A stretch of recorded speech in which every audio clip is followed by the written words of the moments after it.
What's going on there, guys? We're back with another one. Want to talk about Shannon Sharpe's response to Jason Whitlock.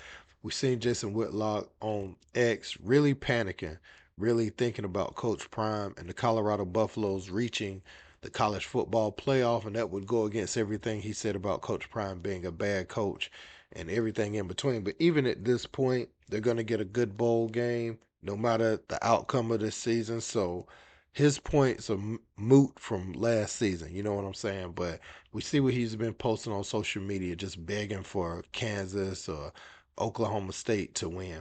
Well, um, BYU lost yesterday, and that'll be the team that Coach Prime and them play in the Big 12 title game. And Coach Prime and them play Utah, who was the number one defense in the entire conference and really just toyed with them there in that second half. Really pulled away from them and asserted their dominance. So yeah, man. Shannon Sharpe, he has some things to say to Jason Whitlock and people like him. Some of the narratives that's been out there about Coach Prime, which Shannon has been critical himself at times, and I think they needed it at times, right? But Shannon was never disrespectful and discredited him as a coach. He just talked more about it from an adjustment standpoint, whereas people like Jason Whitlock, Paul Feinbaum just didn't think he could get the job done at the Power Five level. Now it's the conference is weak. Some of the powerhouse teams have left the conference. Okay, so it'll always be an excuse, but the fact of the matter remains: beat Kansas, beat Oklahoma State, beat BYU, you're in the college football playoff. So let's get into what Shannon Sharpe had to say, guys. Let's speak. I love how now all of a sudden the conversation. Now, when Dion was getting beat last year, everybody was talking about. I told y'all. Now they Right. win it. Oh, the conference ain't any good. Oh, Utah on their third quarterback. What, 8-2. So is every team that they beat on their third string quarterback? Right. Is every team they played isn't any good? Because that seems to be the narrative that y'all want to paint. Y'all Right. do anything y'all can to try to undermine the man's credibility in what he's been able to do. You're talking about a team that was 2 years ago, they won one game. One. Last year they won 4 games. And all y'all you had your pom-poms, you had your skirt up in there, kicking your heels. I thought you were the Rockettes celebrating. Now you're going radio silent. Now you're talking about they're on their third string quarterback. But had they lost, what would you have said? Mm-hmm. I told y'all the Colorado isn't good. I told you Dion can't coach.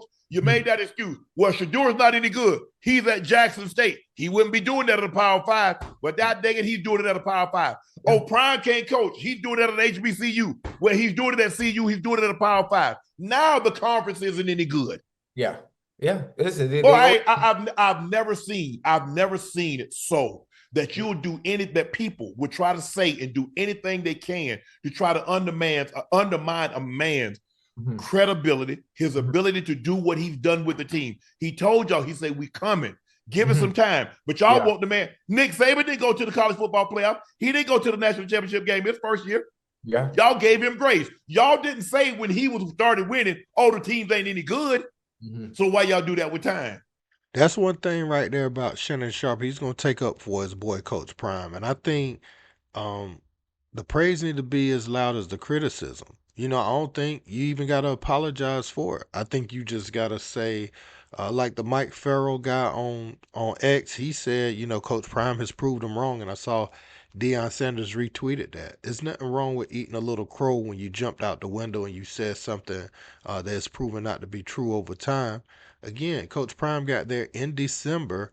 After the Black College Football Championship, and he kind of had to rush to put together a roster last year. But just in his first full season with the team, you see what the team is capable of. Yeah, there's been some conference realignment, some teams moving around, but you still have some formidable opponents in the Big 12. Like, I don't want to hear, like, you had Kansas State ranked this year. You got Colorado ranked now, but they didn't start out that way. BYU ranked. So you have some opportunities there with some pretty formidable teams to make a statement. You know what I'm saying? So you can't just totally dismiss everything that they've put together this season.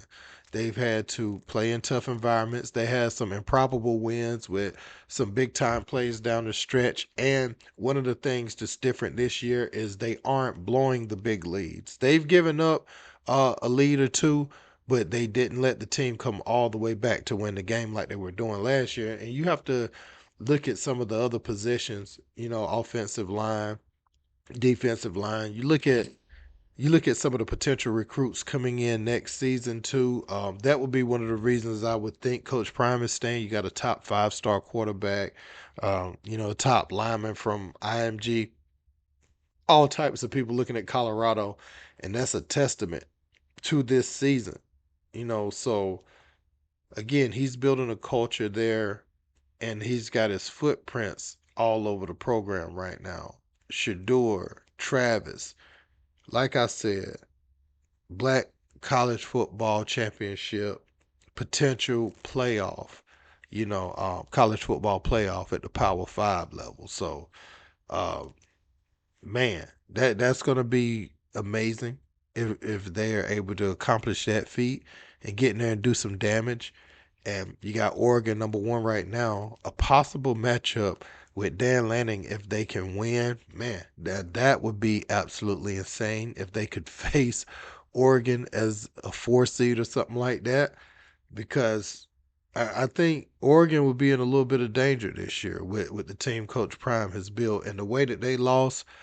I think even though they're a good team, I think they'll play their best game yet if they were able to see Oregon in the college football playoff, which is something Skip Bayless brought up yesterday. And I would really love to see that just to see how far they've come. Dan Lanning got exactly who he wants on his roster. Coach Prime still doesn't have exactly the recruits he wants on his roster, but he's done a fine job retooling the roster, and these guys are building winning habits. You can't simulate uh, getting some wins under your belt, being in situations where you have to have resolve and continue to chip away at leads or to continue to play ahead, without relinquishing the lead. So they've been in those situations and won both type of games. So with a team like that, you have to always think they're in the game unless you just blow them way out the water. But you can't just be up 2 touchdowns and think that you have Colorado beat or even three, depending if you're up 3 touchdowns in the third quarter and they come out and they score on the first drive, you get a little uncomfortable because of how explosive their offensive weapons are around the board. But not only that, they have defensive players now that can make some big time plays. And so when you look at the totality of their roster, their makeup, their DNA, and after those first couple of losses, and not even the Kansas State lost so much because I think Travis Hunter was out that game. So you could look at that as a potential win. They could have been 9-1, at this point. So looking at it from that perspective, it's like, this team is the real deal, man. And I'm looking to see what's happening because you can't really gauge them because it looks like they're getting better every week. So we'll see what they do to finish out this season real strong, guys. But it's been one great roller coaster ride watching these guys. Let me know what you think. Don't forget to like, share, and subscribe. Till next time.